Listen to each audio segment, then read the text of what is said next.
Kien inawgurat proġett ta' ristruttar fi Ġnien il-Grazzja f'Ħaż-Żebbuġ, ġnien li tħalla fi stat ta' abbandun għal diversi snin u li llum jista' jitgawda anke mit-tfal bi bżonnijiet speċjali.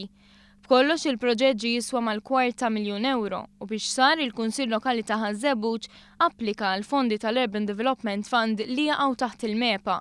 Tkellimna mas-Sindku ta' Ħaż-Żebbuġ Alfred Grixti, illi der sodisfatt bir-riżultat aħħari. Il-ġnien kien fi stat ħażin ħafna, ġifieri kellu l-wiċċ tal-konkos kollu maqluħ jaqgħu it-tfal jitbenġlu jagħmlu l-ġrieħi, l-equipment tiegħu ma kienx fi stat tajjeb u anke ma kienx aċċessibbli għal persuni b'diżabilità.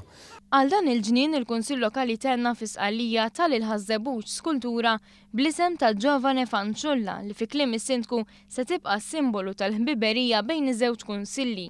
Preżenti għall-inawgurazzjoni tal-ġnien kien hemm il-Ministru għall-Familja u Solidarjetà Soċjali Michael Farrugia u ħabbar li fil-jiem li ġejjin ħadd titnieda konsultazzjoni pubblika sabiex f'pajjiżna ikollna ċentru tal-familja, ċentru li se joffri għajnuna lil ġenituri fuq kif irabbu lil uliedhom.